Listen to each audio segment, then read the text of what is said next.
యేసుక్రీస్తు ప్రశస్త నామంలో మీ అందరికీ శుభములు, వందనములు తెలియజేస్తున్నాను. అలాగే నూతన సంవత్సర శుభాకాంక్షలు తెలియజేస్తున్నాను. దేవుని కృపను బట్టి మనమందరము 2026వ సంవత్సరంలోనికి ప్రవేశించాము. మన ప్రియులు ఎంతోమంది, మన స్నేహితులు, కుటుంబ సభ్యులు మరి దేవుని సన్నిధానంలో ఉన్నారు. దేవుని కృపను బట్టి దేవుడు మనకింకా ఆయుష్నిచ్చాడు.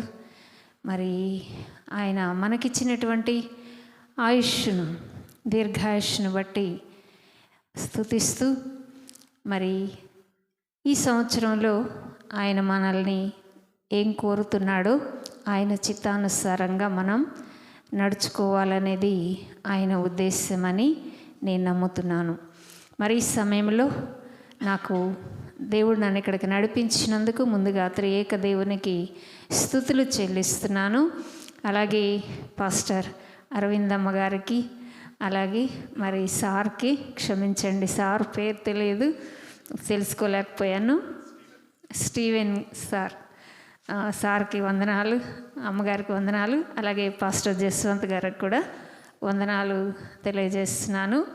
పాస్టర్ జస్వంత్ గారు మా కాలేజీ స్టూడెంట్ అని తెలిసింది, చాలా సంతోషం.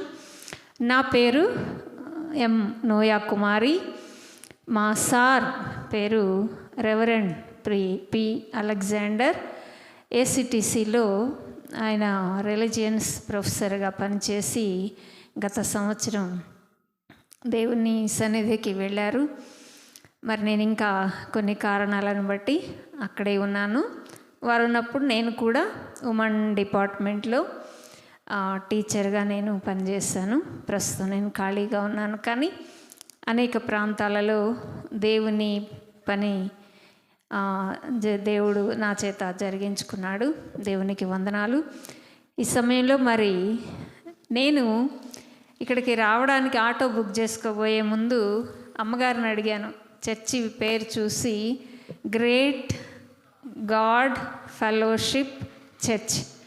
సాధారణంగా చర్చెస్ పేర్లు కల్వరి అని, కల్వరి మినిస్ట్రీస్ అని, ఇంకా సెయింట్ జాన్స్, సెయింట్ పీటర్స్ ఇలా ఉంటాయి. గ్రేట్ గాడ్ అనే పేరు, మినిస్ట్రీ పేరు నేను ఇప్పుడే వినడం జరిగింది.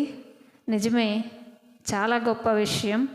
మన దేవుడు చాలా గొప్పవాడు. దేవుడు అంటే దేవుళ్ళు చాలామంది ఉన్నారు కదా. దేవుడు అంటే అర్థం తెలుసా? దేవుడు అనేది ఒక బిరుదు. దేవుడు అంటే ఒక బిరుది, కానీ దేవుళ్ళకు పేర్లు ఉన్నాయి. మన దేవుని పేరేంటి? మన దేవుని పేరు యెహోవా దేవుడు. దేవుడు అనే పదం జస్ట్ చిన్న ఇంట్రడక్షను. దేవుడు అంటే దేవాది దేవః ఇతి దివ్యః, అంటే దేవుడు వెలుగై ఉన్నాడు. దేవః అనే సంస్కృత పదము నుండి వచ్చినటువంటి మాట దేవుడు. డుమువులు ప్రథమ విభక్తిలో డు అనే అక్షరాన్ని దేవః అనే పదానికి కలిపినప్పుడు దేవుడు అయ్యింది. దేవాతి దేవః ఇతి దివ్యః, దేవుడు వెలుగై ఉన్నాడు. మన దేవుడు వెలుగై ఉన్నాడు. ఏ దేవుడు కూడా వెలుగు అని చెప్పబడలేదు. మన దేవునికి ఉన్నటువంటి పేరు యెహోవా. స్వయం భవతి సస్వయం భూరీశ్వరః, అంటే తనంతట తానుగా ఉన్నవాడు. ఎవరి నుండి పుట్టినవాడు కాదు, దేని నుండి ఉద్భవించినవాడు కాడు. తనంతట తానుగా ఉన్నవాడు, స్వయంభవుడు, ఉన్నవాడు. వాక్యంలో చూస్తే ఉన్నవాడు అనువాడు. కనుక నాకు ఇంట్రడక్షన్ ముందుగా జ్ఞాపకం వచ్చింది, గ్రేట్ గాడ్ అనగానే. అది ఇక్కడికి వచ్చినాకే కూర్చున్నాక నాకు జ్ఞాపకం వచ్చింది, అది మీతో పంచుకోవడం జరిగింది. అయితే ఈ వాక్యం దానియేలు గ్రంథం నేను దేవుణ్ణి ప్రార్థిస్తున్నప్పుడు నాకు సమయం లేదు మెసేజ్ ప్రిపేర్ చేసుకోవడానికి. కొన్ని దినాలుగా హెల్త్ బాగోట్లేదు. నిన్న కూడా హాస్పిటల్లోనే ఉన్నాను. ఈ టైంలో అడ్మిట్ అవ్వమన్నారు నన్ను. నిన్న షుగర్ 430 ఉంది, బీపీ 172 ఉంది. అడ్మిట్ అవ్వమంటే లేదు, నేను అడ్మిట్ అవ్వనని చెప్పి, నాకు పరిచర్య ఉందని చెప్పి డాక్టర్ గారితో చెప్పి రావడం జరిగింది. మరి రాత్రి కొంచెం సేపే నేను వాక్యాన్ని చూసుకోగలిగాను. మళ్ళా నాకు రాత్రి కొంచెం ప్రాబ్లం స్టార్ట్ అయింది. అయినా ప్రభు కృపను బట్టి నేను మీ మధ్యలోకి రావడం అది దేవుని కృప. దేవునికి వందనాలు చెల్లిస్తున్నాను.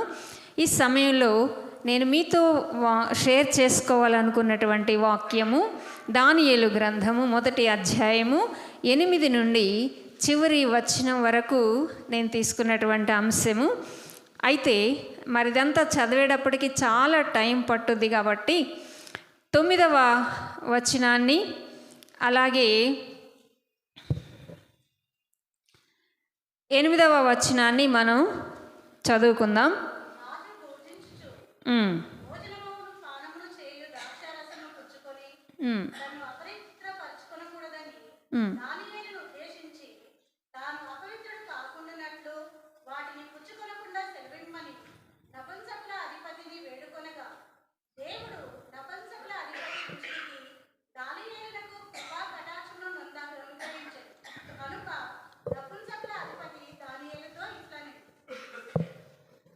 ఆ 12వ వచనం చదవమ్మా.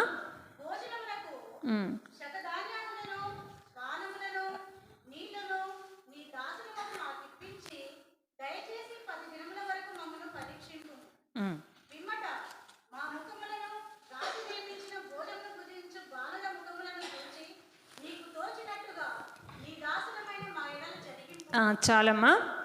12వ వచనములో భోజనమునకు శాఖ ధాన్యాదులను పానమునకు నీళ్లును నీ దాసుల మగు మాకిప్పించి దయచేసి 10 దినముల వరకు మమ్మును పరీక్షింపుము. చిన్న ప్రార్థన చేసుకుందాం. మహాపరిశుద్ధుడవును, మహాఘనుడవును, మహోన్నతుడవును, నిత్య నివాసియునైన మా ప్రియ పరలోకపు తండ్రి, మీ ప్రశస్త పాదములకు వందనములు, స్తోత్రములు స్తోత్రములు స్తోత్రములు స్తోత్రములు నాయన. ఇంతవరకు మమ్మల్ని నడిపించిన విధానమును బట్టి నీకు వందనములు. మీ ప్రియదాసులు జస్వంత్ గారు నాయన మరి ఎంతో చక్కని ఆరాధనలో నడిపించారు. బిడ్డలు ఎంతో చక్కగా నిన్ను స్తుతించారు పాటల ద్వారా. ఇంతవరకు మమ్మల్ని నడిపించిన విధానమును బట్టి, మీరు స్తుతి పొందిన విధానమును బట్టి నీకు వందనములు స్తోత్రములు చెల్లిస్తున్నాం. అలాగే నీ వాక్యమును మేము ధ్యానించబోతూ ఉండగా మీరు మాతో మాట్లాడుమని నన్ను మీ శిలువ చాటున మరుగుపరచి నాతోనూ మీ బిడ్డలతోనూ మీరు మాట్లాడి మీరు మాత్రమే సమస్త మహిమ ఘనత ప్రభావములు పొందుమని క్రీస్తు వారి పుణ్యనామమున వేడుకొని ప్రార్థించుచున్నాము తండ్రి, ఆమేన్. ఈ సమయంలో మనం చదివినటువంటి వాక్య భాగములో దానియేలు భోజనమునకు శాఖ ధాన్యాదులను పానమునకు నీళ్లును నీ దాసులమగు మాకిప్పించి దయచేసి 10 దినముల వరకు మమ్మును పరీక్షింపుము. ఎవరితో ఈ మాటలు చెప్తున్నాడు దానియేలు? అక్కడ నపుంసకుల అధిపతితో చెప్తున్నాడు. నపుంసకుల అధిపతి పేరు ఏముంది అక్కడ? అష్బెనజ్. 3వ వచనంలో ఉంటుంది. 1వ అధ్యాయం 3వ వచనంలో అష్బెనజు అంటే నపుంసకులకు కూడా ఒక అధిపతి ఉన్నాడు. మరి దానియేలు, షడ్రక్, మేషాక్, అబేద్నగోలకి ఎందుకు ఈయన అధిపతిగా ఉన్నాడు? ఆయన నపుంసకుల అధిపతి కదా, వీరికెందుకు అధిపతిగా ఉన్నాడు? యెషయా గ్రంథం 39వ అధ్యాయము 7వ వచనాన్ని గబగబా చదవండి. మరియు నీ గర్భమందు పుట్టిన నీ పుత్ర సంతును బబులోను రాజు నగరునందు నపుంసకులుగా చేయుటకై వారిని తీసుకొని పోవుదురు. ఇది యెషయా ప్రవక్త యొక్క ప్రవచనం. అలాగే 2వ రాజుల గ్రంథం 20వ అధ్యాయం 18వ వచనంలో కూడా అలాగే ఉంటుంది. అంటే బబులోను రాజ్యమునకు నీ పుత్ర సంతానమును నపుంసకులుగా చేయడానికి అక్కడికి వారు తీసుకొని పోబడతారు. కాబట్టి దానియేలు, షడ్రక్, మెషక్, అబేద్నెగోలు వీరు నపుంసకులు, బబులోను రాజ్యములో నపుంసకులుగా చేయబడినటువంటి వారు. అందుకే వీరికి ఒక అధిపతి ఉన్నాడు, ఆయన అష్బేనజు. అయితే ఈ అష్బేనజుకి రాజు ఏం చెప్పాడు? ఇశ్రాయేలీల రాజవంశములలో మొదటి నుండి చూస్తే కొన్ని వచనాలు మనకు తెలుస్తాయి. మీరందరికీ ఈ వాక్య భాగం తెలిసే ఉంటుంది, కాకపోతే మనం కొంచెం ధ్యానం చేద్దాము. ఇశ్రాయేలీల రాజవంశములలో ముఖ్యులై లోపము లేని సౌందర్యమును సకల విద్యా ప్రవీణతయు జ్ఞానమును కలిగి తత్వజ్ఞానము తెలిసిన వారై. చూడండి, ఇక్కడ రాజవంశములో, ఇశ్రాయేలీల రాజవంశములలో ముఖ్యులై లోపము లేని వీరు యూదా వంశము, రాజవంశము, ఇశ్రాయేలీలు రాజవంశీయులు. వారి రాజు ఇశ్రాయేలీల రాజు, దేవాది దేవుడు. ఈ రాజవంశములో ముఖ్యులై లోపము లేనటువంటి సౌందర్యమును, సౌందర్యములో ఎక్కడ ఏ లోపము లేనటువంటి వారై, ఇంకా సకల విద్యా ప్రవీణతయు, సకల విద్యలు మనం అందరం చదువుకుంటాం. ఒకళ్ళు డాక్టర్లు, ఒకళ్ళు ఇంజనీర్లు, ఒకళ్ళు ఇంకోటి డిగ్రీలు చదువుతుంటాం, సైన్స్, ఆర్ట్స్ ఇలాగా చదువుతూ ఉంటాం కదా. కానీ వీళ్ళన్ని విద్యలలో ప్రావీణ్యం కలిగినటువంటి వారు. సకల విద్యా ప్రవీణతయు జ్ఞానమును కలిగి, సకల జ్ఞానం కలిగినటువంటి వారు వీరు. ఇంకా తత్వజ్ఞానము తెలిసిన వారై, తత్వజ్ఞానం, ఫిలాసఫీ. గ్రీస్ దేశస్తులు ఎక్కువగా ఫిలాసఫర్స్గా పిలువబడుతూ ఉంటారు. తత్వజ్ఞానము తెలిసిన వారై రాజు నగరునందు నిలువదగిన కొందరు బాలురను రప్పించి కల్దీల విద్యను, భాషను వారికి నేర్పించుము. అంటే వీరు ఇశ్రాయేలీల రాజవంశంలో ఎంత రాజవిద్యలు నేర్చిన వారైనా, ఎంత ప్రావీణ్యము గలవారైనా, ఎన్ని సకల విద్యలు వారికి వచ్చినా, ఎంత తత్వజ్ఞానము వారికి తెలిసినా, ఎంత జ్ఞానం వారికి ఉన్నా కూడా వీరు బబులోను రాజ్యమునకు సంబంధించి, అంటే బబులోను రాజ్యం అంటే కల్దీయులు, ఈ కల్దీయుల భాష, కల్దీయుల విద్య కూడా వారు నేర్చుకోవాలి. ఎందుకంటే కల్దీయుల దేశంలో వారు ఉన్నారు కాబట్టి వారు కల్దీయుల విద్యను, కల్దీయుల భాషను వారు నేర్చుకోవాలి. కనుక వారికి నేర్పించి తాను భుజించు ఆహారములో నుండి, తాను పానము చేయు ద్రాక్షారసములో నుండి అనుదిన భాగము వారికి నియమించి 3 సంవత్సరములు వారిని పోషించిన పిమ్మట వారిని నా ఎదుట నిలువబెట్టించుము. ఈ విద్యంతా నేర్చుకోవాలి, కల్దీయుల భాషంతా నేర్చుకోవాలి. రాజు తినేటువంటి భోజనంలో భాగం, రాజు తాగేటువంటి పానీయము అన్నీ సేవిస్తూ 3 సంవత్సరాలు వారు పోషింపబడిన మీదట వారు రాజు సముఖములో నిలవాలి. సకల సౌందర్యము కలిగినటువంటి వారు, ఇంకా కల్దీల భోజనం, కల్దీల పానము ఇవన్నీ తీసుకుంటూ 3 సంవత్సరాలు పోషించబడి అప్పుడు రాజు సముఖానికి వీరు తీసుకొని రావాలి.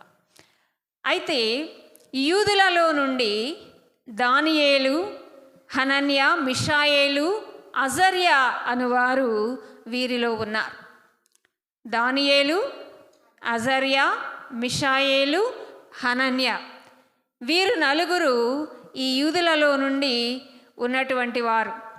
నపుంసకుల అధిపతి ఈ దానియేలుకి, అజర్యాకు, మిషాయేలుకు, హనన్యాకు పేర్లు మార్చాడు. దానియేలు అంటే అర్థము యూదుల అర్థముల ప్రకారము దానియేలు అంటే న్యాయాధిపతి అయిన దేవుడు, దేవుడు న్యాయాధిపతి అయి ఉన్నాడని అర్థం. హనన్య అంటే యునీక్, అంటే ఇక ప్రత్యేక, వారికి వారే, అలాంటి వ్యక్తులు ఇంకెవరు ఉండరని అర్థం. ఇంకొక అర్థం యెహోవా కృపగలవాడు అని అర్థం. మిషాయేలు అంటే దేవుని వంటి వాడెవడు అని అర్థం. అజర్యా అంటే యెహోవా సహాయము చేసెను అని అర్థం. అయితే వీరికి మార్చబడినటువంటి పేర్లు దానియేలుకు బెల్తెషాజరు అని పేరు, అంటే కల్దీయుల అర్థం. ఈ కల్దీయుల అర్థం ఏంటంటే బెల్తెషాజరు అంటే బెల్ దేవతకు చెందినవాడు అని అర్థం. షద్రక్ అంటే చంద్రదేవత నియమము, చంద్రదేవతకు సంబంధించినవాడు. మేషాక్ అంటే శాంతి జలాలని అర్థం. అజర్యా అంటే నెబో అనే దేవతకు సేవకుడు, ఇంకా అన్యాయస్తుడు అని కూడా అర్థం ఉంది. ఈ విధంగా యూదుల పేర్ల నుండి కల్దీయుల పేర్లు వారికి ఇవ్వబడ్డాయి. మనకు కూడా పేర్లు ఉంటాయి కదా. ఎలా ఉంటాయి మన పేర్లు? మనకి బడిలో ఒక పేరు ఉంటుంది, గుడిలో ఒక పేరు ఉంటుంది కదా. బడిలో అన్యులంగా ఉంటాము, గుడిలో దేవుని బిడ్డలంగా పేర్లు పెట్టుకొని ఉంటాం. మనకు 2 రకాల పేర్లు ఉంటాయి, అది మనం ఆలోచన చేసుకోవాలి. ఇలా పేర్లు మార్చే విధానం చూస్తే యోసేపు దగ్గర నుండి కూడా మనం చూస్తాము. ఆది కాండంలో యోసేపు పేరు కూడా మార్చబడింది. యూదుల హిబ్రీ భాష ప్రకారం యోసేపు అంటే అభివృద్ధి నొందించుగాక అని అర్థం. ఆయనకి ఇవ్వబడినటువంటి పేరు జప్నత్ పనేహు, అంటే దేవుడు ఏలును లేక అతడు జీవించునని దేవుడు పలికెను. ఇది యోసేపుకు ఇవ్వబడినటువంటి పేరు. అలాగే అబ్రాము పేరు కూడా మార్చబడింది అబ్రహాముగా. అబ్రాము కూడా దేవుడు పిలవక ముందు కల్దీయుడు, అంటే బబులోనుకు సంబంధించినటువంటి వ్యక్తి అబ్రహాముగా పేరు మార్చబడింది. అంటే కల్దీయులు విగ్రహారాధికులు. అబ్రహాము కూడా మొదట దేవునిలోకి రాకముందు విగ్రహాలను చేసి వాటిని అమ్ముకుని జీవించేటువంటి వారు. ఊరు అనేటువంటి ప్రాంతం వారిది. వారు నివసించే ప్రాంతం పేరు ఊరు. మనమంటే సాధారణంగా ఊర్లు వెళ్తాం అంటుంటాం కదా, అది మన ఊర్లకు ఒక పేరు ఉంటుంది, కానీ వాళ్ళ ఊరికి ఊరు అనే పేరు. అలాగే మరి శారా అంటే జగడగొండి, శారాయి అంటే దేవునిలోకి వచ్చిన తర్వాత శారా అంటే ప్రిన్సెస్, రాజకుమారి అని అర్థం. ఈ విధంగా పేర్లు మార్చడం అనేది మనం చూస్తాం. సౌలు కూడా పేరు మార్చబడింది, పౌలుగా పేరు మార్చుకున్నాడు. ఈ విధంగా మీకు అర్థం కావడానికి కొంచెం ఇంట్రడక్షన్ నేను ఇచ్చాను. అయితే నపుంసకుల అధిపతి ఏం పేరు? ఆయన పేరు అష్వేనాజు. ఈయన రాజాజ్ఞ ప్రకారము దానియేలు, షడ్రక్, మేషక్, అబేద్నగోలకు ఏం చేయాలి?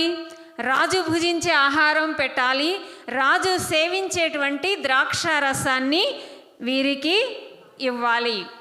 అయితే దానియేలు ఒక రిక్వెస్ట్ చేశాడు ఆయనతో. ఏమని రిక్వెస్ట్ చేశాడంటే, రాజు భుజించే ఆహారము తాను సేవించినట్లయితే తాను అపవిత్రమైపోతాడు. మనమైతే ఏం చేస్తాం? ఆహా, రాజుతో కూర్చొని భోజనం చేయడం చాలా గొప్ప కదా. రాజుగారు తినే భోజనం మేము తిన్నామంటే ఎంత గొప్ప, రాజుగారు తాగే ద్రాక్షారసం తాగామంటే ఎంత గొప్ప, చాలా గొప్పలు చెప్పుకుంటాం. ఆహా, మేము రాజు తినే భోజనం తిన్నామబ్బా అని చాలా విర్రవీగిపోతూ ఉంటాం. కానీ దానియేలు, షడ్రక్, మేషక్, అబేద్నగోలు దానిని తినడానికి, త్రాగడానికి ఇష్టపడలేదు. ఎందుకు ఇష్టపడలేదు అని అంటే, హోషేయ 9వ అధ్యాయం 3-4 వచనాల్లో చూస్తే, నేను చదువుతానమ్మా, టైం చాలదు కాబట్టి. అష్షూరు దేశంలో వారు అపవిత్రమైన వాటిని తిందురు, యెహోవా దేశంలో వారు నివసింపకూడదు, దాని భుజించు వారందరూ అపవిత్రులగుదురు. అన్య దేశములలో భుజించే ఆహారమును భుజించినట్లయితే, అన్యులు తినే ఆహారమును వారు తిన్నట్లయితే వారు అపవిత్రులు అవుతారు. అలాగే ద్రాక్షారసం, దానియేలు గ్రంథం 5వ అధ్యాయం 4వ వచనంలో చూసినట్లయితే అక్కడ ఏముందంటే, బంగారము, వెండి, ఇత్తడి, ఇనుము, కర్ర, రాయి అను వాటితో చేసిన దేవతలను స్తుతించుచు ద్రాక్షారసము త్రాగుచుండగా. అంటే వారు ద్రాక్షారసం ఎప్పుడు త్రాగుతారు?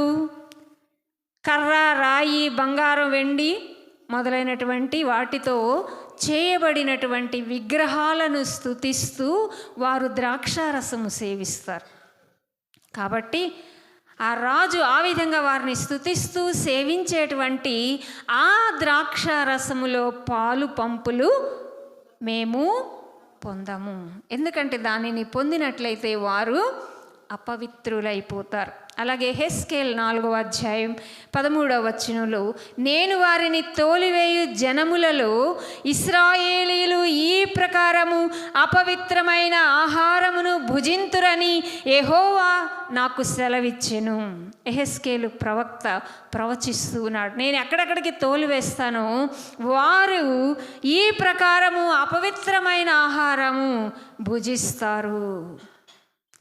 తోలివేయబడిన ప్రాంతములలో ఇజ్రాయేలీలు ఎక్కడికైతే తోలివేయబడ్డారో, ఎక్కడికైతే చెల్లా చెదరైపోయారో వారు అక్కడ అపవిత్రమైన ఆహారము, ఇశ్రాయేలీలకు కానటువంటి ఆహారమును వారు భుజిస్తారు.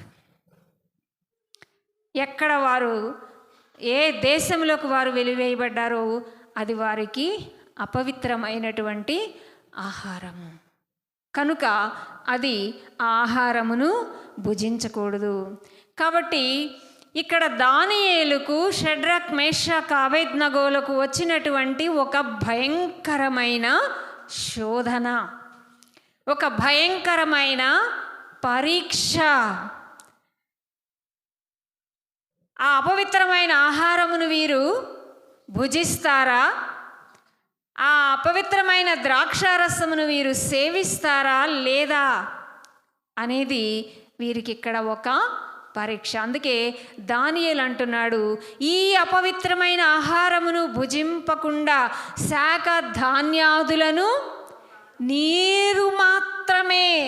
చూడండి, ఈ రోజుల్లో మనం కూల్ డ్రింక్స్ తాగుతాం కదా, అన్నీ తాగుతూ ఉంటాం. తాగే వాళ్ళకి అందరికీ తెలుసా పేర్లు. కానీ ఇక్కడ వీళ్ళు ఏం కోరుకుంటున్నారు? నీరు మాత్రమే, పానమునకు నీళ్లును నీ దాసులమగు మాకిప్పించి దయచేసి 10 దినముల వరకు మమ్మును పరీక్షింపుము. ఇక్కడ వీళ్ళకు ఒక గొప్ప పరీక్ష. 10 దినాలు. అయితే వీళ్ళకి ఇవ్వబడిన కాలం ఎంత? వీరికి నిర్ణయింపబడిన కాలము 3 సంవత్సరాలు. 3 సంవత్సరాల కాలములో కేవలం 10 దినాలు చాలు. మేము ఎలా ఉంటామో మేము ప్రూవ్ చేసుకుంటాం. 10 దినాలు చాలు మాకు. ఆ అష్బేనజ్కి అదురు పుట్టుంటుంది కదా. ఎందుకు 3 సంవత్సరాలు ఎక్కడ, 10 రోజులు ఎక్కడ? అందులోనూ రాజుగారి ఆజ్ఞ, రాజాజ్ఞ మీరితే ప్రాణాపాయమే. అందుకే అంటున్నాడు కదా, అట్లయితే మీరు రాజు చేత నాకు ప్రాణాపాయము కలుగజేతురు. రాజు చెప్పింది నేను చేయాలి కానీ మీరు చెప్పింది నేను ఎలా చేస్తాను? అయితే దేవుడు సెలవిచ్చినట్లుగా అక్కడ ఏముందంటే చూడండి, నపుంసకుల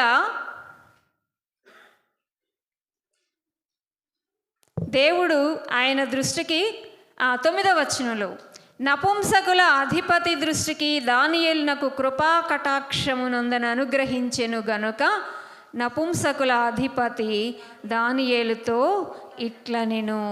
కృపా కటాక్షములను దేవుడు అనుగ్రహించాడు. యోసేపును కూడా చెరసాలలో వేశారు కదా, మనందరికీ తెలుసు. ఎందుకు వేశారు? యోసేపు కూడా ఒక గొప్ప అవకాశం వచ్చింది.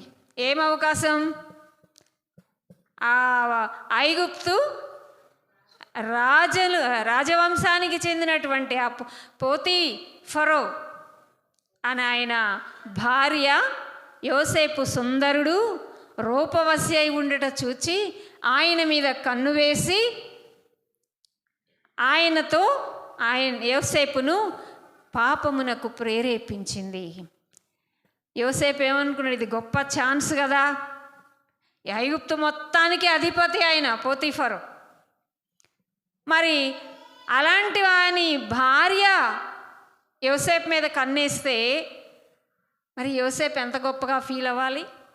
కానీ యోసేపు ఏం చేశాడు? పారిపోయాడు, పాపము నుండి పారిపోయాడు. ఫలితంగా జైలుకు వెళ్ళాడు. అక్కడ జైలులో కూడా ఆదికాండం 39వ అధ్యాయం 21వ వచనంలో యోసేపుపై కనికరము కలిగించి, జైలు అధికారికి దేవుడు కనికరము కలిగించే విధంగా యోసేపుకి అనుగ్రహం కలిగించాడు. అలాగే మరి దానియేలు తర్వాత కాలంలో మనం చూస్తాం, దానియేలు కూడా సింహాల బోన్లో వేయబడ్డాడు కదా. షడ్రక్ మెషక్ అబేద్నగోలకు కూడా పరీక్ష వచ్చింది. ఏం పరీక్ష వచ్చింది? నెబుకద్నెజరు ఒక ప్రతిమను నిలవబెట్టించాడు. ఆ ప్రతిమకు నమస్కారం చేయకపోతే చెరసాలలో వేయబడతారు. దానియేలు సింహపు బోనులో వేయబడ్డాడు. షడ్రక్ మేషక్ అబేద్నగోలు అగ్నిగుండములో వేయబడ్డారు. వీరు నలుగురు కూడా ఆ పరీక్షను జయించారు. దేవుడు వారికి విజయం ఇచ్చాడు. ఆ ప్రతిమకు నమస్కరించలేదు కాబట్టి అగ్ని వారిని ఏమీ చేయలేకపోయింది, సింహాలు వారిని ఏమీ చేయలేకపోయాయి. ఒకని ప్రవర్తన యెహోవాకు ప్రీతికరమగునప్పుడు ఆయన వాని శత్రువులను సహా వానికి మిత్రులనుగా చేయును. అంతేకాకుండా కీర్తనలు 106:46 వచనంలో చూస్తే వారిని చెరగొనిపోయిన వారందరి దృష్టికి వారి ఎడల కనికరము పుట్టించెను. కనికరం పుట్టిస్తాడు. దేవుని కొరకు మనం లోబడి జీవిస్తున్నప్పుడు, దేవునికి భయపడి జీవిస్తున్నప్పుడు శత్రువులకు సైతము కనికరము కలుగజేస్తాడు దేవుడు. అయితే ఇక్కడ దానియేలు 10 దినముల వరకు మమ్మను పరీక్షింపుము. 10 దినాలు అయిపోయింది. చూడండి అక్కడ 14వ వచనంలో, ఈ విషయంలో వారి మాటకు సమ్మతించి 10 దినముల వరకు వారిని పరీక్షించెను. 10 దినములైన పిమ్మట వారి ముఖములు రాజు భోజనము భుజించు బాలురందరి ముఖముల కంటే సౌందర్యముగాను కళగాను ఉండెను. కేవలం 10 దినాలకి, 10 దినాల తర్వాత పరీక్ష చేస్తే రాజు భోజనం చేసేటువంటి, రాజు తాగేటువంటి ద్రాక్షారసంలో పాలు పంపులు ఏ బాలురైతే పుచ్చుకున్నారో వారందరి ముఖముల కంటే కేవలము శాకధాన్యాలు, కూరగాయలు, ఆకుకూరలు, ఇంకా కేవలం నీరు మాత్రమే సేవించినటువంటి వీరి ముఖాలు చాలా సౌందర్యముగాను చాలా కళగాను ఉన్నాయి. కీర్తనలు 110వ వచనం నాకు ఇప్పుడు జ్ఞాపకం వస్తుంది. చూడండి 110వ కీర్తన ఒకసారి చదవండి. కీర్తనలు 110.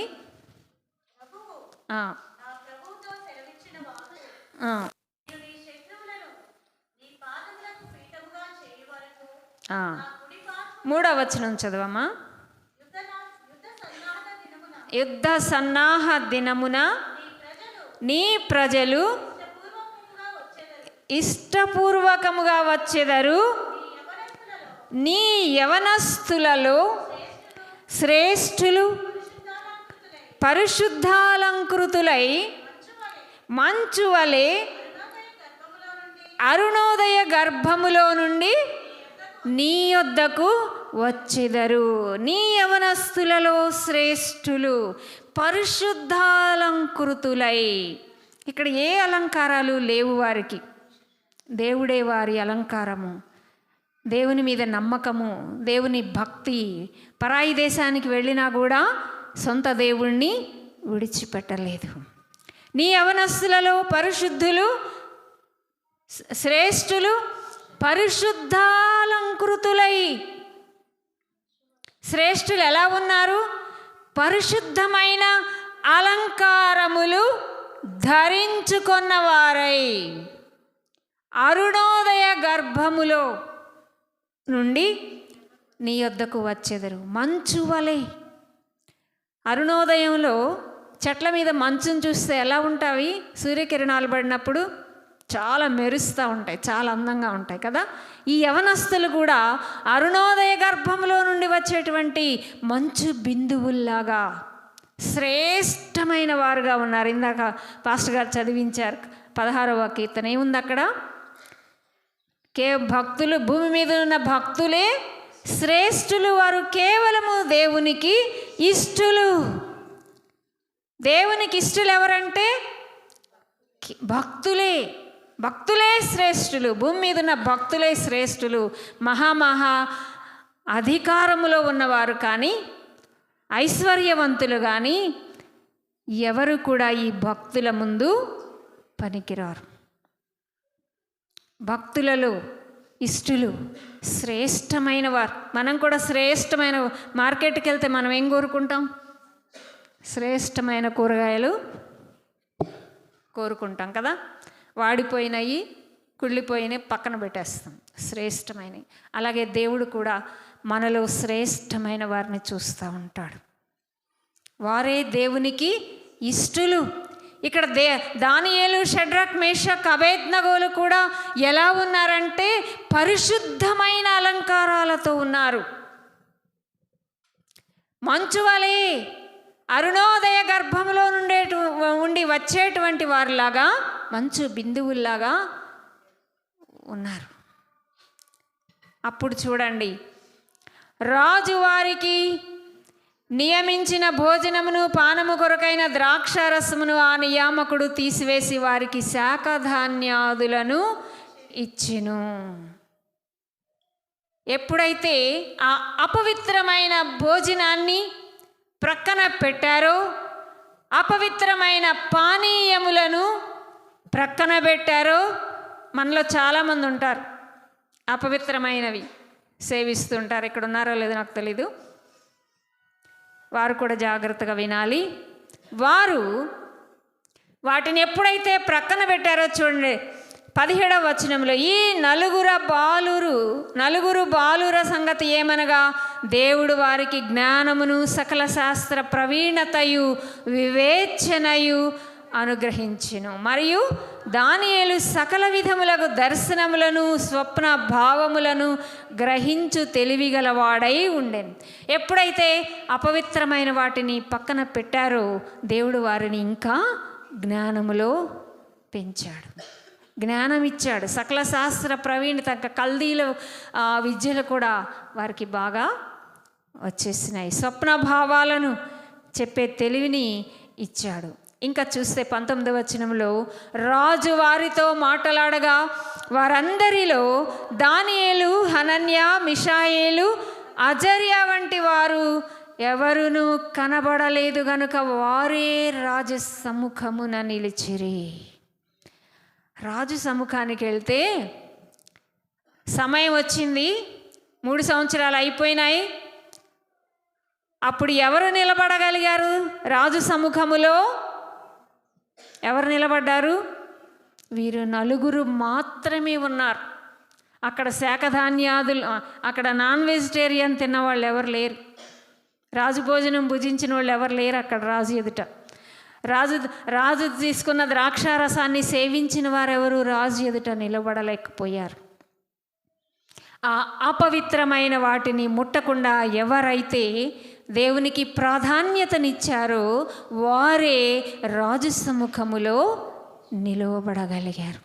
ఆమోసు గ్రంథంలో ప్రభువు చెప్తున్నాడు, నా సన్నిధిలో నిలుచు భాగ్యమును నేను నీకిస్తాను. ఎవరికి ఇస్తాడు దేవుడు? ఎవరైతే ఆయనను యథార్థంగా అనుసరిస్తారో. ఇప్పుడు మనం అందరం ఉండొచ్చు, ఇక్కడ అందరం ఉంటాం, రకరకాల మనుషులు ఉంటాం, కానీ అక్కడ నిలబడాల. అక్కడ నిలిచే భాగ్యము మనము సంపాదించుకోవాలి. ఆ అర్హత మనకుందేమో మనం పరిశీలన చేద్దాం. 20వ వచనంలో చూస్తే, వీరు ప్రతి విషయములో తన రాజ్యమందంతటి నుండి శకునగాండ్ర కంటెను గారడ విద్య గలవారందరికంటెను 10 అంతలు శ్రేష్ఠులని తెలియబడెను. 10 అంతలు వీరందరికంటే 10 అంతలు శ్రేష్ఠులుగా ఈ నలుగురే నిలబడ్డారు. 10 దినములు పరీక్షించబడ్డారు, 10 అంతల శ్రేష్ఠులుగా నిలబడ్డారు. ప్రకటన గ్రంథంలో ఏమున్నదంటే, 10 దినములు నీకు శ్రమ కలుగును. చదువుతారా? ప్రకటన గ్రంథం 2వ అధ్యాయము. మీరు శోధింపబడినట్లు అపవాది మీలో కొందరిని చెరలో వేయింపబోచున్నాడు. 10 దినములు శ్రమ కలుగును. మరణము వరకు నమ్మకముగా ఉండుము, నేను నీకు జీవ కిరీటం ఇచ్చేదను. 10 దినములు నీకు శ్రమ కలుగును, మరణము వరకు నమ్మకముగా ఉండుము, నేను నీకు జీవ కిరీటం ఇచ్చేదను. ఈ సమయంలో మరి ఒక స్త్రీని మనం జ్ఞాపకం చేసుకున్నట్లయితే, ఎస్తేరు. ఆమె కూడా పరిశీలించబడింది. వష్టికి బదులుగా అహష్వేరోష్నకు రాణిని ఏర్పాటు చేసే సందర్భములో ఎస్తేరు 1వ అధ్యాయంలో మనం చూసినట్లయితే, అక్కడ స్త్రీలను కాసేటువంటి షండుడైనటువంటి హేగేకు అప్పగించడం జరిగింది. కొంతమంది కన్యకలను తీసుకొని వచ్చి, రాజు దగ్గర ఉండేటువంటి షండు, ఆయన షయన్గజ్ ఆయన పేరు. అయితే వీరికి 12 మాసములు సమయం నిర్ణయించబడింది. ఎవరైతే రాజుగారికి భారీగా ఏర్పాటు చేయబడతారో వారికి 12 నెలలు సమయం. 6 మాసములేమో రకరకాలైనటువంటి, అక్కడ మీరు చదివితే అర్థమవుతుంది, వారు సౌందర్యానికి సంబంధించినటువంటి ముఖమునకు మెరుగునిచ్చేటువంటి తైలములు పోయడానికి 6 మాసములు 6 మాసములు అక్కడ సమయం ఇవ్వబడింది. అయితే ఎస్తేరు వారు ఏమైతే అలంకరణ కోరతారో అక్కడికి చేర్చబడిన కన్యకలు వారందరికీ వారు కోరినట్లుగా అలంకరణ జరుగుతుంది. కానీ ఎస్తేర్ అయితే ఆ హేగే అనే అతడు ఏం చేశాడో అది మాత్రమే చేయించుకుని తన ఇష్టానుసారంగా తన సొంత సోకులు ఆమె కోరుకోలేదు. అందుకే ఆ తరువాత 2వ అధ్యాయంలో చదివితే, రాజుకు ఆమె ఎడల దయ కలిగేను అని ఉంటుంది. తన దండమును ఆమె వైపు చాపెను. అహష్వేరోషు ఎస్తేరు యొక్క సంతానములో నుండి యేసుక్రీస్తు వారు రావడం జరిగింది. ఆ దినాలలో ఎస్తేరును దేవుడు రాణిగా ఎన్నుకున్నాడు తన ప్రవర్తనను బట్టి.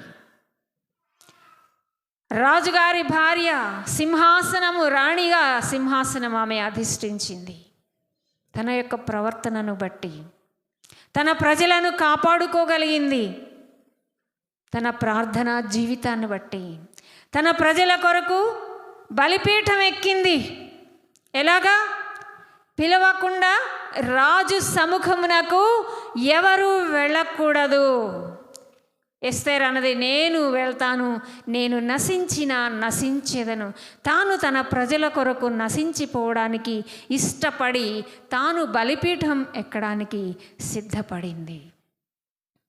అందుకే ఆమె సంతానములో నుండి కన్య అయిన మరియను దేవుడు ఎన్నుకున్నాడు. కన్య అయిన మరియ ద్వారా యేసుక్రీస్తు ఈ లోకానికి రావడం జరిగింది. తన ప్రవర్తనలో ఎవరు నమ్మకంగా ఉంటారో దేవుడు వారిని ఉన్నతమైనటువంటి స్థలాలలో ఉంచుతాడు. ఇక్కడ 10 దినములు నీకు శ్రమ కలుగును, మరణము వరకు నీవు నమ్మకముగా ఉండము. మరణం వరకు నమ్మకముగా ఉండాలి. 10 దినాలు శ్రమ దినాలు. 10 అనే దాని యొక్క ఇంపార్టెన్స్ ఏముంది అక్కడ మరొకసారి మనం చూసినట్లయితే, అపవాది మీరు శోధింపబడినట్లు అపవాది మీలో కొందరిని చెరలో వేయింపబోచున్నాడు. శోధన. దానియేలుకు, షడ్రక్, మేషక్, అబేద్నగోలకు శోధన వచ్చింది, జయించారు. అపవిత్రమైన వాటిని ముట్టుకోలేదు. యోసేపుకు శోధన వచ్చింది, వ్యభిచారము నుండి పారిపోయాడు. ఐగుప్తు రాజ్యమంతటి మీద ఒక్క సింహాసనము తప్ప రాజ్యమంతటి మీద అధిపతి అయ్యాడు. ఆ శోధనను తప్పించుకున్నందుకు, జాగ్రత్తగా ఉన్నందుకు, శోధన కాలములో జాగ్రత్తగా ఉన్నందుకు. మనకు కూడా శోధనలు వస్తాయి. వెళ్దాంరా, ఇక్కడ దాకా వెళ్ళొద్దాంరా, ఏపిసి చేస్తారు. బాగున్న మనిషికి ఇవి అలవాటు చేస్తారు. శోధన రకరకాలైనటువంటి పాపానికి.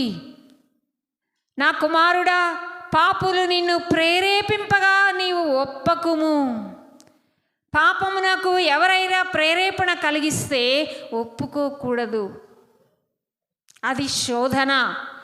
నీకు శోధన వచ్చినప్పుడు చూడండి, మీరు శోధింపబడినట్లు అపవాది మీలో కొందరిని చెరలో వేయింపబోచున్నాడు. చెర ఈ శోధన అనేది. మీలో 10 దినములు మీకు శ్రమ కలుగును, మరణము వరకు నమ్మకముగా ఉండుము, నేను నీకు జీవ కిరీటమును ఇచ్చేదను. 10 దినాలు శ్రమ, నమ్మకము, మరణము, జీవ కిరీటము. ఆది సంఘ కాలములో అనేకులు శ్రమల పాలైనప్పుడు అపోస్తలులు హింసించబడ్డారు. 12 మంది శిష్యులు అపోస్తలులుగా వెళ్ళిపోయారు. వారు హతసాక్షులయ్యారు. ఆనాటి క్రైస్తవ సంఘము చిత్రహింసలు పొందింది. ఆనాటి చక్రవర్తులు మేమే దేవుళ్ళము అనేది వారి వాదన.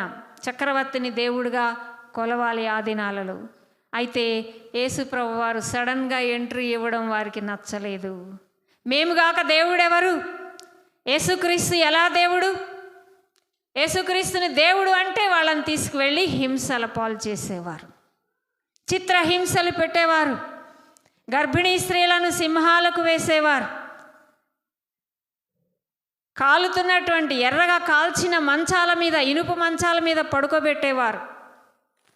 మెడలకు పెద్ద పెద్ద బొండరాళ్ళు కట్టి కొండల మీదకు తీసుకెళ్ళి జార విడిచేవారు.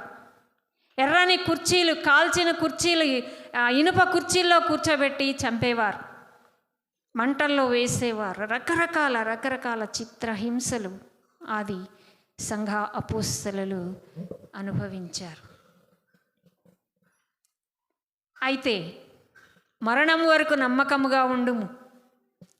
ఆ దినాలలో, క్రైస్తవులను హింసిస్తున్న దినాలలో ఒకసారి 40 మంది క్రైస్తవులను ఒక మంచుగా ఉన్నటువంటి ప్రదేశానికి, చలిగా ఉన్న ప్రదేశానికి తీసుకొని వెళ్ళి ఒక నైట్ అంతా వారిని నిలబెట్టారట. మంచు కురుస్తూ ఉంది, గడ్డలుగా పేర్చబడిపోతూ ఉంది మంచు.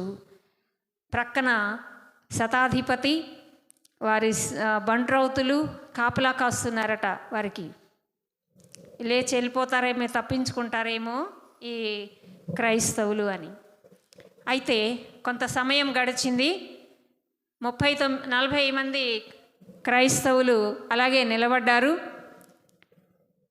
మంచు విపరీతంగా ఎక్కువైపోతూ ఉంది. ఈ శతాధిపతి, ఈ బంట్రౌతులు వారిని చూస్తూ ఉన్నారు.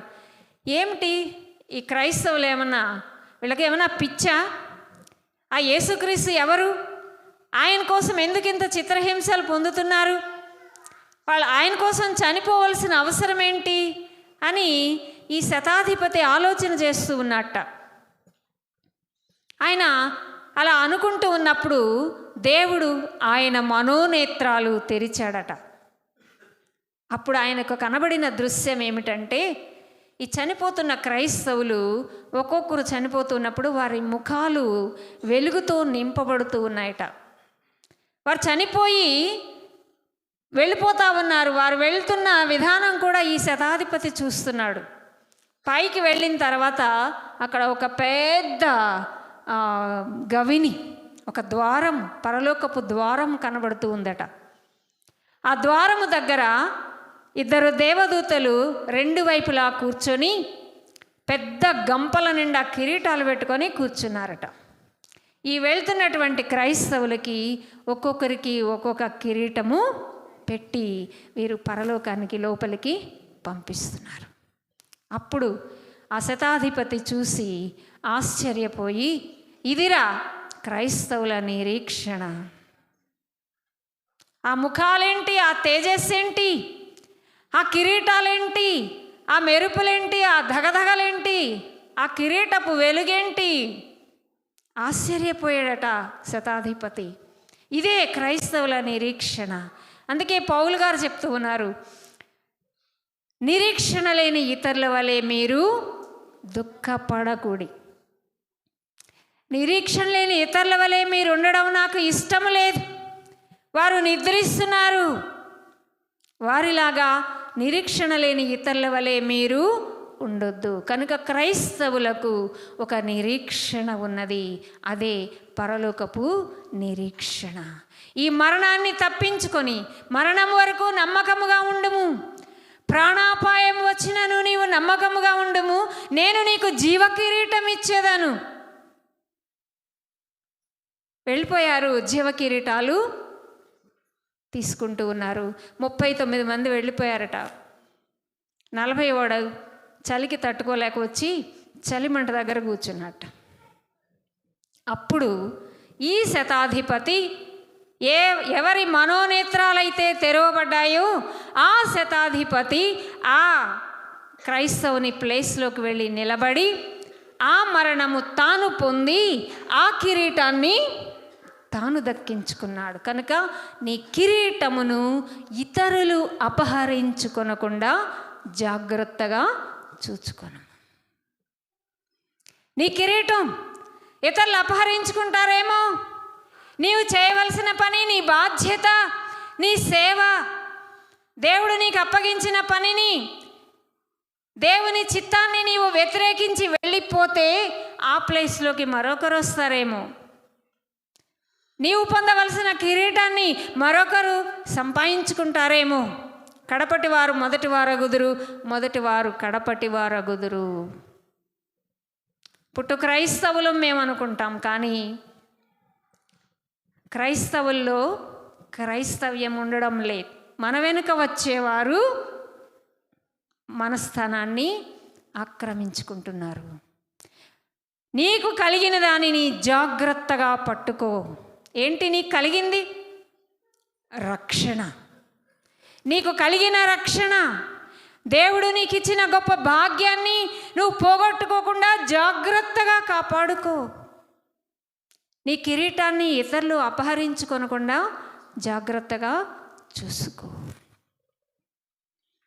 దేవుడు నిన్ను పిలిచినప్పుడు ఆ పిలుపును నీవు ఎంతవరకు వింటూ ఉన్నావు? చూడండి, త్వరలో ముగిస్తాను.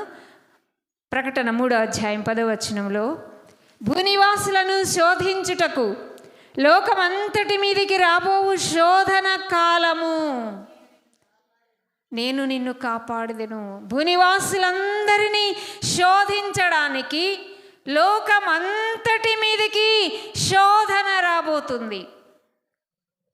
ఈ శోధన కాలములో నీవు జాగ్రత్తగా నమ్మకముగా ఉన్నట్లయితే అప్పుడు నేను నిన్ను కాపాడేదను. క్రైస్తవులకు శ్రమలు వస్తాయి. మనం చూస్తూ ఉన్నాం, వింటూ ఉన్నాం, కళ్ళతో చూస్తున్నాం, కొన్ని యూట్యూబుల్లో వింటూ ఉన్నాం. మనం ఎంత స్థిరంగా ఉంటున్నాం? మత్తయి సువార్త 24వ అధ్యాయం 9వ వచనంలో, అప్పుడు జనులు మిమ్మును శ్రమల పాలు చేసి చంపెదరు, మీరు నా నామము నిమిత్తము సకల జనముల చేత ద్వేషింపబడుదురు. జనులు మిమ్మును శ్రమల పాలు చేసి చంపేస్తారు. శ్రమలు వస్తాయి క్రైస్తవులకి. నేనైతే క్రైస్తవులకి మంచి లైఫ్ ఉంటుందని నేను ఎప్పుడు అనుకోను. ఎప్పుడు వాళ్ళు ప్రశాంతంగా ఉంటారని నేను అనుకోను. క్రైస్తవునికి ఎప్పుడు శ్రమలే, క్రైస్తవులకి ఎప్పుడు కష్టాలే. 2021వ సంవత్సరంలో మా నాన్నగారు ఏప్రిల్లో చనిపోయారు. 27లో మా తమ్ముడు భార్య చనిపోయింది. జూన్ నెలలో 2 నెలలకి 21లో. సెప్టెంబర్ 3వ తారీఖున మా చెల్లి చనిపోయింది. 4 నెలల్లో 3 చనిపోయారు. 24 నవంబర్ 30వ తారీఖున మా పెద్దన్నయ్య చనిపోయాడు. 25 మార్చి 17వ తారీఖున నా భర్త చనిపోయారు. నాకు చాలా బలమైనటువంటి వ్యక్తులు చనిపోయారు. నేను అనుకున్న దేవుణ్ణి విడిచిపెట్టేస్తాను, ఇక నేను బ్రతకను అనుకున్నాను. కానీ ఇప్పుడు నేను ప్రతిదినం గోనె పట్ట వేసుకొని ప్రార్థన చేస్తాను. ఇక నువ్వే ప్రభువా, నీవు తప్ప నాకెవరు లేరు. గోనె పట్ట ధరించి ప్రార్థన చేయాలి. దినములు భయంకరంగా ఉన్నాయి. నెహెమ్యా మొదటి వీళ్ళంతా కూడా గోనె పట్టలు ధరించుకున్నారు. యాజకులు గోనె పట్టలు ధరించాలని యెషయా గ్రంథంలో ఉంది. యోబేలు గ్రంథంలో చెప్తున్నారు, మీరు గోనె వస్త్రములు ధరించి ప్రార్థన చేయండి. ఈ దినాల్లో సూటు బూట్లు పట్టు వస్త్రాలే తప్ప గోనె పట్ట వేసుకొని వస్తున్నటువంటి శ్రమలను గురించి ప్రార్థించేవారు తక్కువ. నీవెంత గోనె పట్ట వేసుకొని ప్రార్థిస్తే నీకంత మేలు, అంత తగ్గింపు రావాలి మనలో. అది నీ నిమిత్తమే కావచ్చు, నీ కుటుంబం నిమిత్తమే కావచ్చు, నీ సంఘమే కావచ్చు, నీ దేశమే కావచ్చు, ప్రపంచమంతటి కొరకు మనం ప్రార్థన చేయాలి. నైజీరియాలో క్రైస్తవులు హింసింపబడుతూ ఉన్నారు. అనేక చోట్ల క్రైస్తవులు హింసల పాలవుతున్నారు. మన దేశంలో మనం చూస్తూ ఉన్నాం. ఈ పరిస్థితుల్లో మనము నిమ్మకు నీరెత్తినట్లుగా ఉంటున్నాం.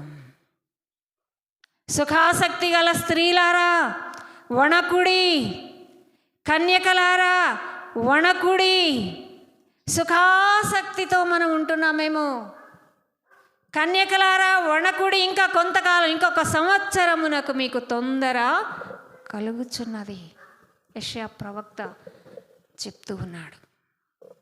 వణుకుతో ప్రార్థన చేయాలి. సుఖాసక్తిని విడిచిపెట్టాలి. నాకు రాత్రి కూడా నిద్ర లేదు. 2 గంటలకి మళ్ళీ గోనె పట్ట వేసుకొని కూర్చున్నాను, తల మీద ప్రార్థన చేస్తూ ఉన్నాను. మళ్ళీ 5 గంటలకి లేచి 6 గంటలకు లేచి కొద్దిగా వాక్యాన్ని చూసుకుని నేను బయలుదేరి రావడం జరిగింది. మనం ఎంత ప్రార్థిస్తే అంత శోధన తప్పిపోతుంది. శోధన జయిస్తాం, తప్పదు, ఎదుర్కోవాలి. క్రైస్తవుడు శోధనని ఎదుర్కోవాల్సిందే, జయించాల్సిందే. దానియేలు ప్రార్థన చేయకూడదని ఒక నియమం వచ్చినప్పటికీ యెరూషలేము వైపుకు తిరిగి దినమునకు 3 సార్లు ప్రార్థించాడు. నియమం ప్రార్థించకూడదనే నియమము ఉన్నప్పటికీ ప్రార్థించాడు. అందుకే ఆ దేశం అంతటి మీద ప్రధానులలో ఒకడు షడ్రక్, మేషక్, అబేద్నగోలు వారు పై విచారణకర్తలుగా ఆ దేశంలో నియమించబడ్డారు. మనం ఏ విధంగా దేవుణ్ణి మనం అనుసరిస్తున్నాము? ప్రకటన గ్రంథం 12వ అధ్యాయం 11వ వచనంలో, ప్రాణాపాయం వచ్చినను వారు తమ ప్రాణములను ప్రేమించిన వారు కారు. ప్రాణాపాయం వచ్చినా కూడా వారు తమ ప్రాణములను ప్రేమించలేదు. వచ్చి కొడుతున్నారు, తిడుతున్నారు, క్రైస్తవుల్ని హింసిస్తున్నారంటే పారిపోలేదు. ఇప్పుడు వచ్చి ఎవరైనా వస్తే మనం ఏం చేస్తాం? మనం ఏం చేస్తాం? నిలబడతామా, పారిపోతామా? మనకే తెలియాలి అది. ఎంతమంది నిలబడతారో, ఎంతమంది పారిపోతారో. దానియేలు సింహపు బోనులో వేయబడ్డాడు, యోసేపు చెరలో వేయబడ్డాడు, షడ్రక్ మేషక్ అబేద్నగోలు అగ్నిగుండములో వేయబడ్డారు. ఆది సంఘము హింసలు పొందింది. మరి మన సంగతి ఏంటి? చివరి వచనం ఒకటి చదువుకుందాం. 11వ అధ్యాయం 12వ వచనంలో, అపవాది క్రోధము గలవాడై, చదవండి ప్రకటన గ్రంథం 11వ అధ్యాయం. అప్పుడు ఇక్కడికి ఎక్కిరండని, 11వ అధ్యాయం అమ్మా 12వ వచనం.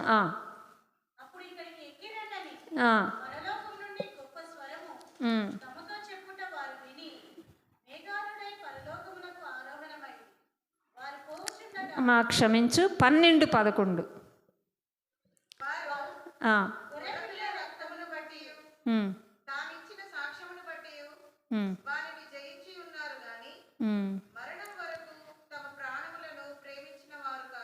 కారు, అదొకటి. ఇంకొకటి అపవాది 12వ వచనం కూడా.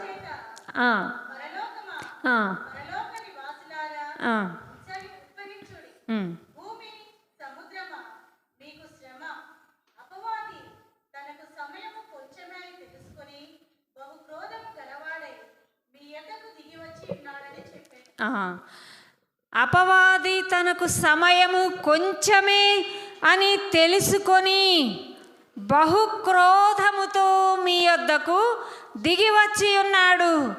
తనకు సమయము కొంచెమే, అందుకని బహుక్రోధముతో మీ యొద్దకు దిగి వచ్చి ఉన్నాడు. చూడండి, ఇప్పుడు మన మధ్యలో ఎవరున్నారు? అపవాది. ఎందుకు? తనకి ఇంకా సమయం కొంచెమే. ఎందుకంటే ప్రభు వచ్చేస్తున్నాడు. ప్రభు వచ్చేస్తే ఇక సంఘం ఎత్తబడుతుంది, వెళ్ళిపోతారు ఆయన ప్రజలంతా. ఇక వాడి కార్యాలు, వాడి క్రియలు ఇక్కడ సాగవు, ఉండవు, ఇక వాడికి ఛాన్స్ లేదు. కాబట్టి తనకు సమయము కొంచెమే అని బహుక్రోధముతో మన మధ్యలోకి వాడు దిగివచ్చున్నాడు. చూస్తున్నాం కదా ఎన్ని హేయమైన కార్యాలు లోకంలో జరుగుతున్నాయో. ఎన్ని హేయమైన కార్యాలు మనం చూస్తున్నాం. భార్యలు భర్తల్ని చంపుతున్నారు, భర్తలు భార్యల్ని చంపుతున్నారు, రకరకాల ప్రేమించకపోతే చంపేస్తున్నారు, స్నేహితులు తీసుకెళ్ళి చంపేస్తున్నారు. ఎన్నో భయంకరమైన కార్యాలు. విలాసాలకు, వినోదాలకు పోయి చనిపోతున్నారు. హత్యలు, ఆత్మహత్యలు, యాక్సిడెంట్స్, ఘోరాలు, ఎన్నో నేరాలు మనం చూస్తూ ఉన్నాం.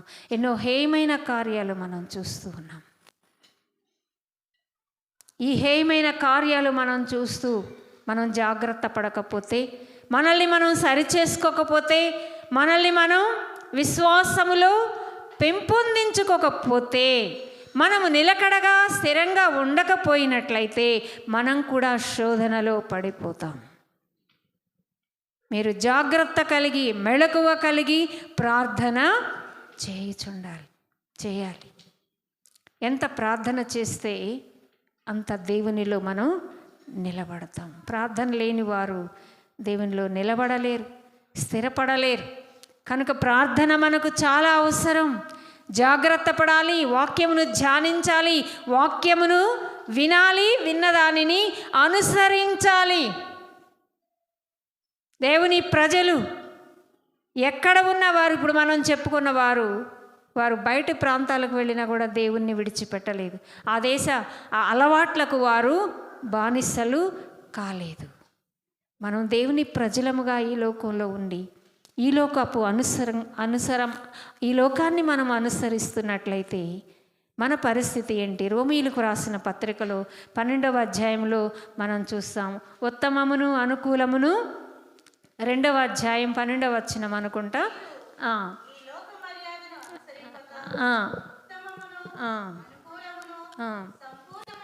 ఉత్తమమును అనుకూలమును సంపూర్ణమునై ఉన్న దేవుని చిత్తమేదో పరీక్షించి తెలుసుకొనున్నట్లుగా మీ మనస్సులను మారి రూపాంతరము పొందుడి. మనస్సులు మారాలి, రూపాంతరం చెందాలి, దేవుని చిత్తమేదో తెలుసుకోవాలి. ఉత్తమమును అనుకూలమును దేవుని చిత్తమేదో తెలుసుకొని ఆయన స్వరూప్యములోనికి మనం మార్చబడాలి. మనం ఏ స్వరూపంలోకి వెళ్తున్నాం? మీరు బాగున్నారు చూస్తుంటే. సిటీలోకి వెళ్తే అంతా పగటి వేషధారణ, పగటి వేషాలు చూసి చూసి విసుగొచ్చేస్తుంది. చెప్తే తిడుతున్నారు, తిట్టుకుంటున్నారు. సరే తిట్టుకొనివ్వండి, చెప్పడం మన వంతు. అంతా వేషధారణ, పగటి వేషగాళ్ళు, అంతా మేకప్పులు. ఈ మేకప్ కాదు కావాల్సింది. దేవుని స్వరూప్యములోనికి మార్చబడాలి అంటే నీ ముఖములో దేవుడు కనబడాలి, దయ్యాలు కనబడకూడదు. కొంపల్లిలో మొన్న నేను ఒకరికి ప్రార్థన చేస్తుంటే ఆమెకు చేతబడి చేశారు. ప్రార్థన చేస్తుంటే నల్లటి రూపము, నల్లటి వస్త్రాలు. ఎంతసేపు ప్రార్థన చేసిన అదే రూపము, అదే ఆ భయంకరమైన రూపంలో ఉంది ఆ స్త్రీ. అమ్మ, నీకు ఉపవాస ప్రార్థన చేస్తేనే నీలో ఉన్న దయ్యాలు పోతాయని చెప్పాను. ఏ రూపం మనలో కనిపిస్తుంది? దయ్యాల రూపంలో మనమున్నామా? దేవుని స్వరూప్యములో మనమున్నామా? ఏ రూపం? పాటలు పాడుతూ, దేవుని స్తుతిస్తూ, ఘనపరుస్తూ, దేవుని స్వరూప్యంలో మనం నడపకపోతే వ్యర్థమే. మా తమ్ముడు విజయవాడలో పాస్టర్ గారు, భార్య చనిపోయింది. ఒక డిస్కషన్లో మా తమ్ముడు అన్నాడు, ఎంత వాక్యం చెప్పినా మనుషులు మాట్లేదు అక్కయ్య అన్నాడు.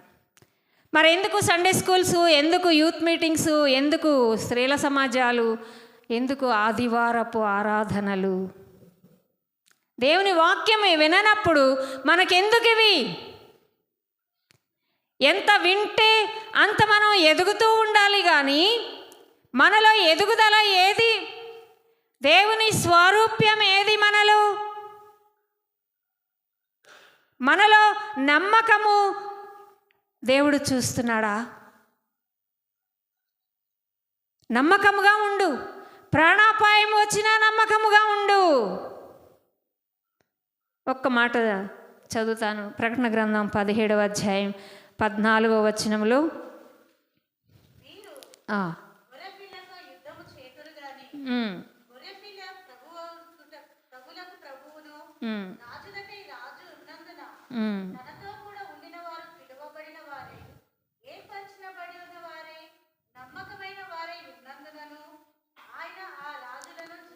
నమ్మకమైన వారై ఉన్నందునను ఆ రాజులను జయించును. ఏర్పరచబడిన వారు, పిలువబడిన వారుగా, నమ్మకమైన వారుగా ఉన్నప్పుడే విజయము. కనుక మనలో దేవుడు నమ్మకత్వాన్ని చూస్తూ ఉన్నాడా? మనం దేవునికి నమ్మకముగా ఉన్నామా? ఎన్నో 10కి సంబంధించి ఇంకా చాలా ఉన్నాయి విషయాలు, సమయం లేదు. 10 మీనాలు లాస్ట్దిగా చెప్తే, బడా నమ్మకమైన మంచి దాసుడా, నీవి కొంచెములో నమ్మకముగా ఉన్నావు గనుక నేను అనేకమైన వాటి మీద నేను నియమిస్తున్నాను. యజమాని 10 మంది దాసులను పిలిచి ఒక్కొక్కరికి ఒక్క మీనానిచ్చి వీటిని మీరు జాగ్రత్త చేయండి అని చెప్పాడు. కొంతకాలానికి తిరిగి వచ్చాడు వీళ్ళు ఏం చేశారని. అయితే ఒకటికి 10 సంపాదించాడు, 10 మీనాలు. మరి ఒకటికి 5 మీనాలు సంపాదించాడు. ఒకటి తీసుకెళ్ళి పాతి పెట్టేశాడు, గోతిలో పెట్టాడు. అప్పుడు యజమాని ఏమన్నాడు? 10 మీనాలు సంపాదించిన వాణ్ణి, బలా నమ్మకమైన మంచిదాసుడా, నీవి కొంచెములో నమ్మకముగా ఉన్నావు గనక నేను అనేకమైన వాటి మీద నేను నిన్ను నియమిస్తున్నాను. కొంచెములో నమ్మకత్వం. ఒకే ఒక మీనాకి 10 మీనాలు సంపాదించి ఇచ్చాడు యజమానికి. అందుకే 10 పట్టణాల మీద కాదు. తలాంతుల ఉపమానంలోకి వెళ్తే అక్కడ 10 సంపాదించిన వాడికి 10, 5 సంపాదించిన వాడికి 5. ఇక్కడ 10 సంపాదించిన వారికి అనేకమైన వాటి మీద నియామకం. ఆ ఒకటి కూడా పాతిపెట్టినోడు వచ్చి, ఇదిగో నువ్వు విత్తన చోట కోయేవాడవు అని చెప్పి ఆ వచనం ఉంది కదా, దాన్ని తీసుకెళ్ళి భూమిలో పెట్టాను అన్నాడు. అంటే ఏంటి? యజమాని పనిని నెరవేర్చలేదు, యజమానుని బాధ్యతను నెరవేర్చలేదు, తనకు అప్పగించిన పనిని చేయలేదు. కొంతమంది వచ్చి ఆయనకు 10 మీనాలు ఉన్నాయి కదా, ఒకదానికి 10 ఉన్నాయి కదా, ఇది కూడా తీసుకెళ్ళి ఇవ్వమంటున్నావు ఎందుకు? అప్పుడు యజమాని అన్నాడు, ఉన్నది కూడా కలిగిన వానికి ఇవ్వబడును. అంటే వీళ్ళకి అసూయ వచ్చేసింది చూడండి. ఇంకెందుకు, ఆయనకు 10 ఉన్నాయిగా చాలు, మాకు ఇవ్వచ్చుగా, మీరేం పని చేయకుండా మీకు ఎట్లా ఇస్తాడు? కష్టపడకుండా ఎలా వస్తుంది? కనుక ఇది మనల్ని మనం పరిశీలన చేసుకుందాం. 10 మంది కన్యకలు, 5 బుద్ధి లేనివారు, 5 బుద్ధి గలవారు. బుద్ధి గలవారు సిద్ధపడ్డారు, బుద్ధి లేని వారికి డోర్స్ క్లోజ్ చేయబడ్డాయి. మనలో బుద్ధి కలిగిన వారుగా ఎంతమంది ఉన్నారు? బుద్ధి లేని వారంగా ఎంతమంది ఉన్నాం? 10 మీనాలు సంపాదించిన నమ్మకమైన వాని వలె, దానియేలు వలె నమ్మకత్వం కలిగిన వారంగా మనం ఉన్నామా? 10 దినములు మనకు శ్రమ, మనకు శోధన కాలం రాబోతుంది, అది వచ్చే ఉంది. ఈ శోధనలో మనం ఎంతమంది నిలబడి దానిని జయించగలుగుతున్నాం?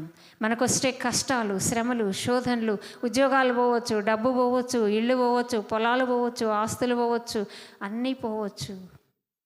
ఉన్నదంతా దేవుడు ఒక్కొక్కసారి తీసివేయవచ్చు. ఇది మనకొక పరీక్ష. ఈ పరీక్షలో మనం ఎంతమంది నెగ్గి మన విశ్వాసాన్ని కాపాడి విజయాన్ని పొందడానికి అర్హులంగా ఉన్నాం? మనల్ని మనం పరిశీలన చేసుకుందాం. చిన్న ప్రార్థన చేస్తాను. పరిశుద్ధుడైన మా తండ్రి, మీ పాదములకు వందనములు, స్తోత్రములు, స్తోత్రములు నాయన. మహోన్నతుడా నీకు స్తోత్రములు. విత్తబడిన వాక్యమును బట్టి నీకు వందనాలు. ప్రతి హృదయములో ఫలింప చేయండి. దుష్టుడు ఎత్తుకొని పోకుండా ప్రభా మీరు నాటుమని ప్రార్థిస్తున్నాం. విన్నదానిని బట్టి నడుచుకోవడానికి సహాయం చేయమని ప్రార్థిస్తున్నాం. సంఘమును దీవించండి. సంఘ కాపరిని నాయన, మరి అమ్మగారిని, అరవింద్ అమ్మగారిని, అలాగే వారి కుమారుడు జస్వంత్ గారిని, స్టీవెన్సన్ గారిని మీరు దీవించండి. ఇంకా జ్ఞానముతో, ఇంకా ఎంతో లోతైనటువంటి అనుభవాలతో, భక్తి శ్రద్ధలతోనైనా మరి మా సంఘాన్ని వారు నడిపించడానికి ఇంకా మీ యొక్క అభిషేకము, మీ యొక్క బలమైనటువంటి సాధనాలుగా మీరు ఇంకా సిద్ధపరిచి మీరు వాడుకొనమని, మహిమ పొందమని నన్ను మీ చేతులు గొప్ప చెప్పుకుంటుండగా మా అందరి ద్వారా మీరే సమస్త మహిమ, ఘనత, ప్రభావములు పొందమని క్రీస్తు వారి పుణ్యనామమున వేడుకొని ప్రార్థించుతున్నాము తండ్రి. ఆమేన్.